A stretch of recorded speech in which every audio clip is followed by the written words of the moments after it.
तर नमस्कार मंडळी, मी प्रियंका स्वामी भक्त चॅनलमध्ये स्वागत करते. व्हिडिओ आवडला तर लाईक करा, नवीन असाल तर सबस्क्राईब करा.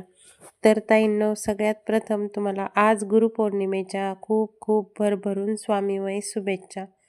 गुरु म्हणजे काय? तर आपले प्रथम गुरु आपले आई वडील आणि माझ्या जीवनातले दुसरे गुरु म्हणजे माझे श्री स्वामी समर्थ महाराज.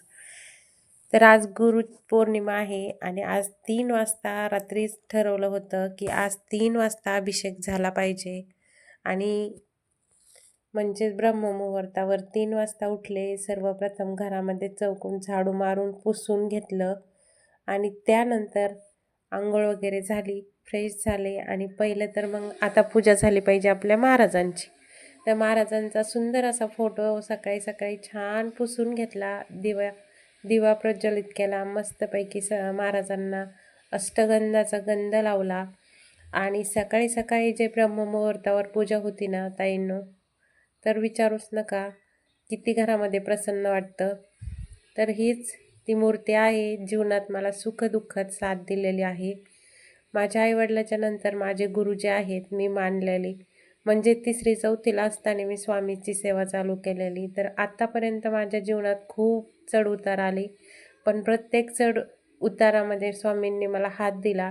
चढताना वरती घेतलं, उतारताना सुद्धा वरती घेतलं आणि स्वामींनी मला हळूहळू चांगले चांगले अनुभव दिले. आणि तर ताईंनो, आजचा व्हिडिओ मी खास तुमच्यासाठी लवकर पाठवत आहे.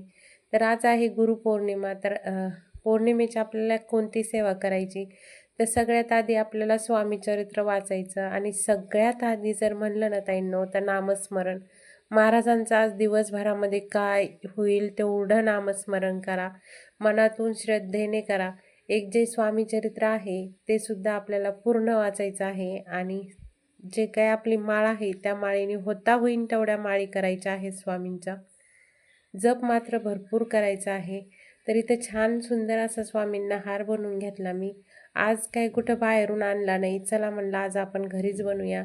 तर महाराजांचा फोटो छान असा सुंदर प्रसन्न वाटत होता. तर ही पूजा सकाळी सकाळी झालेली होती 4 वाजता, कारण 4 वाजता ब्रह्ममुहूर्तावर झालेली पूजा मला खूप आवडते. आणि घरामध्ये विचारू नका एवढं मस्त पॉझिटिव्ह वाटत होतं. तर ताईंनो, आता आज तुम्हाला सगळ्यांना माहिती आहे की मी गुरुचरित्र पारायणाला बसलेले आहे. तर गुरुचरित्र पारायणाचा आजचा शेवटचा दिवस निर्विघ्न पार पडला. आज गुरुचरित्र पारायण. तर आज गुरुचरित्र पारायण निर्विघ्न स्वामीमुळं पार पडलं ताईंनो. जी काही मानसिक प्रॉब्लेम असतो, हा 23 तारीखच होती माझी, पण श्रद्धेने, मनातून, इच्छेने जे की मी स्वामींना प्रार्थना केली होती की माझं 7 दिवसाचे जे काही पारायण आहे निर्विघ्न पार पडू द्या. आणि त्यांना जर करून घ्यायचं असेल तर ते नक्की करून घेतात. तर ताईंनो, आज माझा तो पारायणाचा 7वा दिवस. तर इथं स्वामींची मी छान असा अभिषेक करून घेतला हळदीने.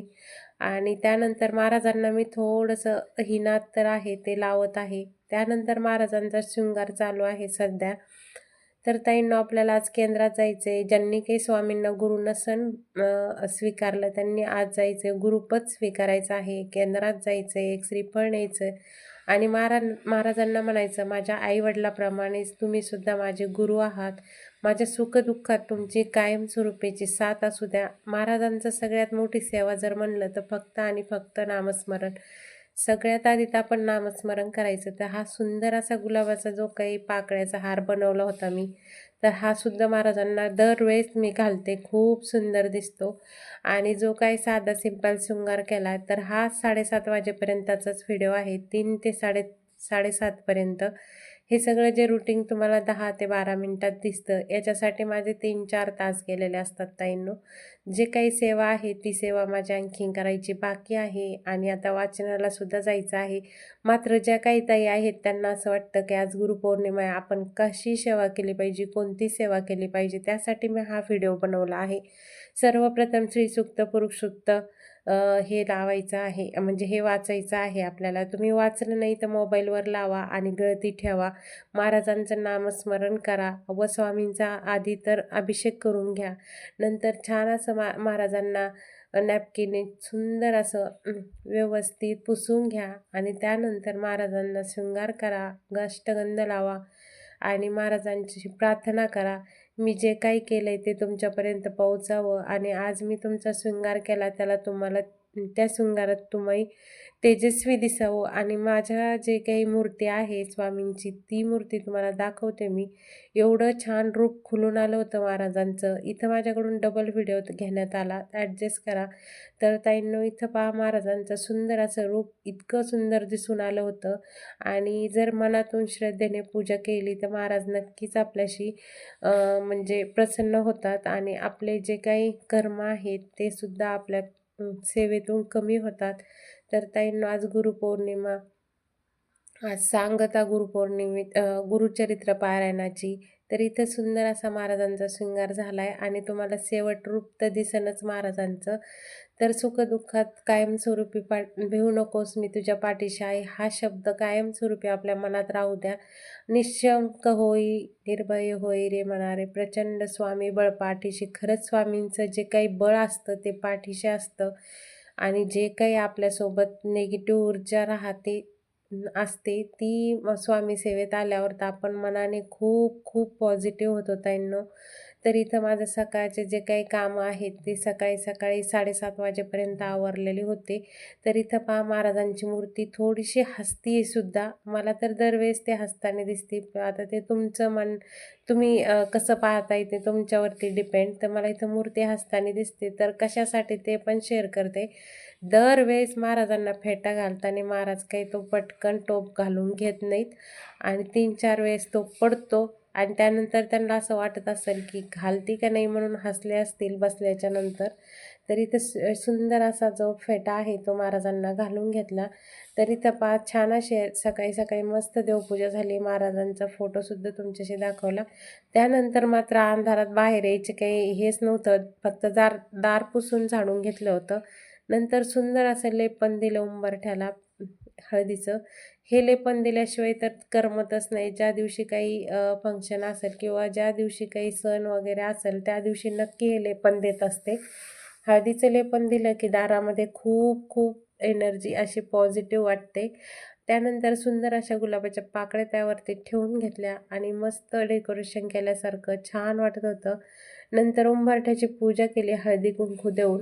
हळदी कुंकू देऊन उंबरठ्याची पूजा केलीच म्हणजे आपल्या घरात लक्ष्मीचा वास कायमस्वरूपी राहतो. कारण उंबरठा पूजला जातो हे पहिल्यापासून आहे आणि जितकी सुंदर घरामध्ये रांगोळी असेल तितकं घरातलं दार एवढं सुंदर आणि पॉझिटिव्ह दिसतं ताईंनो. तर इथं प्रथम मी छान सुंदर अशी रांगोळी काढून घेतली.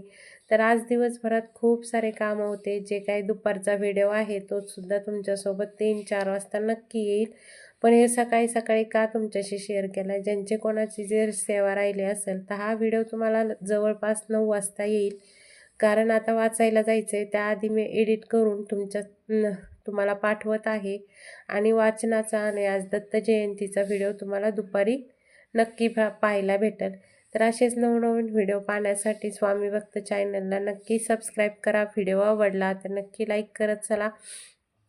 तिथं सुंदर असं आपलं लेपन झालेलं आहे आणि रांगोळीसुद्धा सुंदर अशी झालेली आहे ताईंनो. तर तुम्हाला जर अशी सुंदर रांगोळी काढायची असेल तर आपल्या केंद्रामध्ये नक्कीच हे छापे भेटतात आणि हे छाप्याने जी रांगोळी काढली ना ती खूप खूप सुंदर दिसते ताईंनो. तर इथं पहा मस्त अशी रांगोळी काढून झालेली आहे माझी आणि रांगोळी काढल्याच्या नंतर मला गॅसची पूजासुद्धा करून घ्यायची होती. उंबरठा लेपनसुद्धा सुंदर झालं आहे. सकाळी सगळे उठूपर्यंत ते लेपन सुंदर वाळतंय. तर इथं पहा मी आता गॅसची पूजा करून घेतात आहे. हळदी कुंकू दिलं, छान असे धूप लावली, दिवा लावला आणि दिवा कसा आणि धूप कशी तर ते लावलं कीच उचलून तर इथं पहा गॅसची पूजा करणं आणि दिवा आणि जी काही धूप आहे ती लगेच पूजा झाली की तिथून उचलून घेतली. कारण तिथं ठेवणं म्हणजे रिक्सच आहे. सुंदर अशी रांगोळी काढून घेतली. तर आता पहा थोडं थोडं उजाडायला लागलं होतं. आता वाजलेले आहेत 6 आणि आता 6च्या नंतर मला जे काय आवरायचं होतं तर ते मुलाचा टिफिन करणं आणि वाचायला जाणं हे 2 कामं भरपूर मोठे मोठे राहिलेले माझ्या मागं. कारण स्वयंपाक होणं गरजेचंच होतं.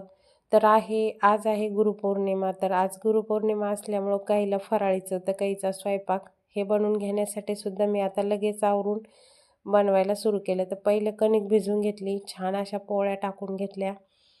पोळ्या आणि भाजी करून घेतली की लगेच मग भरपूर सारे काम आवरल्यासारखे होतात. तर इथं सकाळी उठल्यामुळं थोडंसं कसं म्हणजे सर्दी झाल्यासारखं झालं आहे त्यामुळं. तर इथं आजचा व्हिडिओ कसा वाटला नक्की मला एक कमेंट करून सांगा ताईंनो. तर इथं माझं टिफिनसुद्धा तयार आहे. तर हे सगळं काम आवरलेलं होतं 7:30 वाजता माझं आणि मात्र मला 8 वाजता पारायण वाचण्यासाठी जायचं होतं. तर तुम्हाला आजचा व्हिडिओ मी लवकरच शेअर केला आणि भरभरून असं प्रेम द्या आपल्या ह्या व्हिडिओला, हीच तुमच्याकडून विनंती करते. तर ताईंनो, आज गुरुपौर्णिमेच्या परत एकदा तुम्हाला मनापासून खूप खूप शुभेच्छा. होता होईन तेवढं सगळ्यांनी केंद्रात जाण्याचा प्रयत्न करा. स्वामींचं दर्शन घेण्याचा प्रयत्न करा. जेवढं होईल तेवढं स्वामींचं नामस्मरण करा. आज गुरुपौर्णिमेचं खूप खूप सारा असं महत्त्व दिलेलं आहे. ज्यांच्याच्याने शक्य होत असेल त्यांनी अवश्य सेवा करा. स्वामींचा अभिषेक करा. 12च्या आतमध्ये जी काय होईल तेवढी नक्की सेवा करा. माझी सेवा झाली आणि स्वामींनी ती माझ्याकडून करून घेतली ह्याचासुद्धा मला खूप अभिमान आहे. नाही तर स्वामींची इच्छा नसेल तर काहीही होत नाही. स्वामींची इच्छा पुढं कोणाचं चालतसुद्धा नाही. तर ताईंनो, असा होता आजचा व्हिडिओ आपला. तुम्हाला व्हिडिओ आवडला तर व्हिडिओला परत एकदा सांगते नक्की लाईक द्या. तर इथं बनत आहे मी तांदळशाची भाजी, म्हणजे शेताकडे असते तो तांदळसा, त्याची भाजी छान अशी बनवून घेतली. पोळ्या बनवून झाल्यात आपल्या. आता राहिलं होतं काय तर माझं स्वतःचं आवरायचं. तसं तर आवरून ठेवलेलं होतं. आता चेंज करणं झालं तर करणार, नाही तर असंच जाणार होते. कारण 8ची आरती होणं गरजेचं होतं. 10:30च्या आरतीच्या वेळेला कुठंतरी बाहेर जायचं आहे मला. त्यामुळं मी 10:30च्या आरतीला शक्यतो शक्य नाही जाणं. आता मुलाला शाळेत सोडण्याचं तर दीदी त्याला शाळेत सोडणार आहे. त्यामुळं मला फक्त त्याचा टिफिन करून त्याचा टिफिन भरून निघण्याची तयारी करायची होती. तर म्हणून मी हे सगळं पटपट आवरून घेतलं आणि आज देवाचे आभार मानते की त्यांनी माझ्याकडून सेवा करून घेतली. तर धन्यवाद व्हिडिओ